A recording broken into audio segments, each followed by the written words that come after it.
제주도의회가 닷새 동안 이어진 도정과 교육 행정 질문을 마무리했습니다.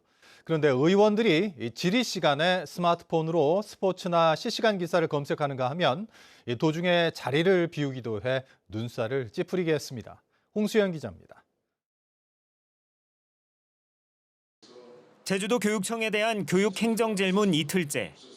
마지막 순서로 나선 이승아 더불어민주당 도의원이 최근 증가하는 학생 자살률과 관련해 질의합니다.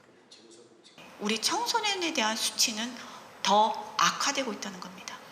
혹시 우리 교육감님께서는 우리 아이들의 이런 현황들에 대해서 좀 파악하고 계신가요? 예, 관심을 가지고 있어서. 김광수 교육감이 답변하는 사이 경청해야 할 의원석에서는 한 의원이 스마트폰으로 북한 김정은과 러시아 푸틴의 정상회담 기사를 살핍니다. 외부인의 학교 무단 침입에 대한 또 다른 질문이 이어지는 동안에도 한 의원은 지역구 관련 기사를 살피는가 하면 다른 의원은 자신이 참석할 행사 일정을 보며 메모를 수정합니다. 심지어 아나콘다 몸속에서 발견된 물체에 대한 해외 토픽 기사를 찾아 읽거나 야구 기사를 검색해 읽는 의원도 눈에 띕니다. 질의 도중 의원들의 자리 비우기도 일수. 김승준 더불어민주당 도의원이 제주도 교육청의 폐교 재산 활용률이 60%대에 불과해 개선이 필요하다며 질문을 이어가지만 기존 폐교 재산이 재이용이 되지 못하고 방치되는 경우가 있습니다. 의원석 한 줄은 통째로 빈 채 5분이 넘어서야 다시 자리를 채웁니다. 한편 마지막 교육행정 질문에서 제주시 오등봉공원 민간특례사업 초등학교 부지가 월정사 옆으로 사실상 확정된 것에 대해 사업 부지에서 1.5km나 떨어져 학생 접근과 안전성이 부족하지 않느냐는 질문에 김광수 교육감은 사업자 측과 셔틀버스 운행을 협의하고 있다고 밝혔습니다. MBC 뉴스 홍수현입니다. 제주 4.3으로 옥살이를 하고 고향을 떠났던 제1제주인 고 김동일 할머니의 유품이 고향 제주에서 전시됩니다. 4.3의 아픈 기억을 간직한 채 일본 땅에서 희망을 일구었던 제1제주인의 삶을 고스란히 느낄 수 있는 현장을 이소연 기자가 소개합니다. 천장에 하늘을 배경으로 걸린 대형 뜨개들이 꽃이 핀 것 마냥 화려합니다. 항일운동가 후손이자 4.3으로 형무소에 수감된 뒤 고향을 떠났던 김동일 할머니가 일본에서 직접 뜨개질한 작품입니다. 이름하고 지서에서 잡혀고 가서 고문으로 그 조천 지서에 속에서 죽었거든.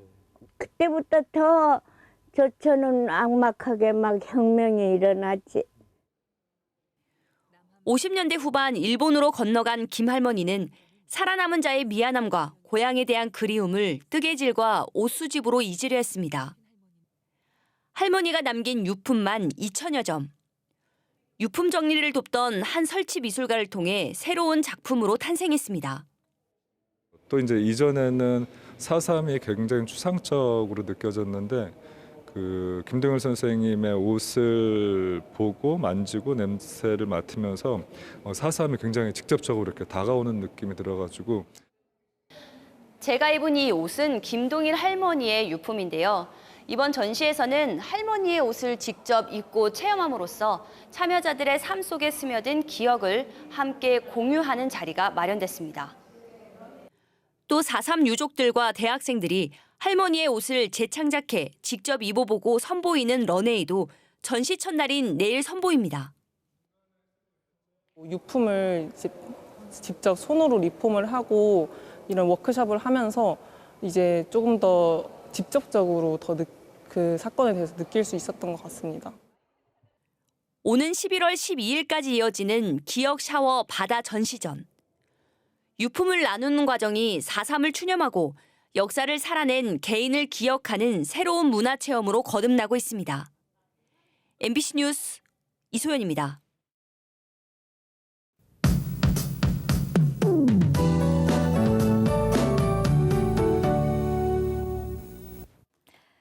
오늘 제주도와 남부지방을 제외한 전국 대부분 지역에 가을비가 내렸는데요. 제주도 애월은 낮 기온이 32.2도까지 오르면서 낮더위가 이어졌습니다. 이번 주말에는 흐리고 약하게 비가 내리겠습니다.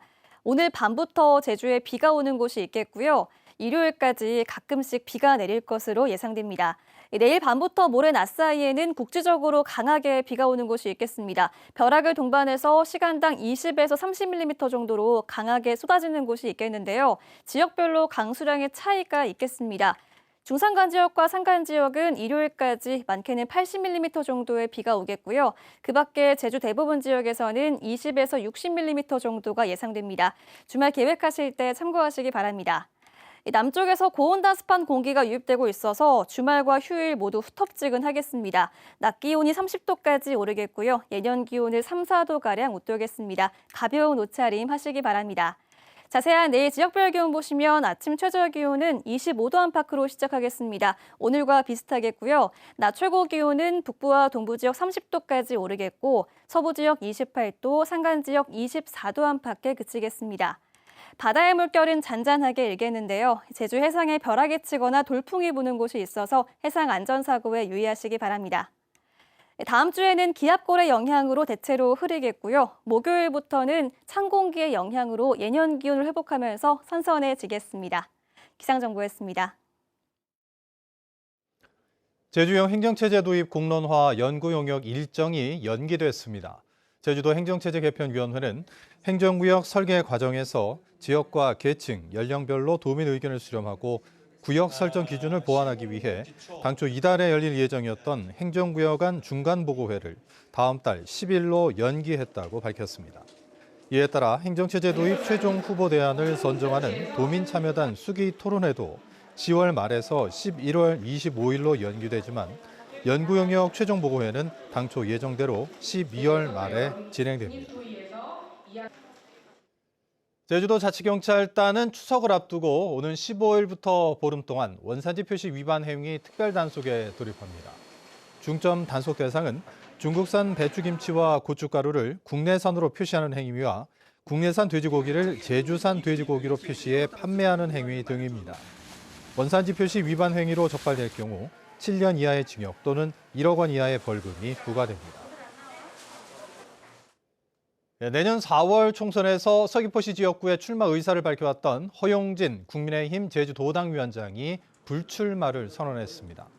허용진 위원장은 자신은 나이가 있어 오래전부터 후배들을 위해 앞길을 열어주겠다는 생각을 가져왔다며 총선 여론조사에서도 제외시켜달라고 언론에 요청했고 이 마지막 봉사로 도당 위원장으로서 총선 승리에 전념하겠다고 밝혔습니다.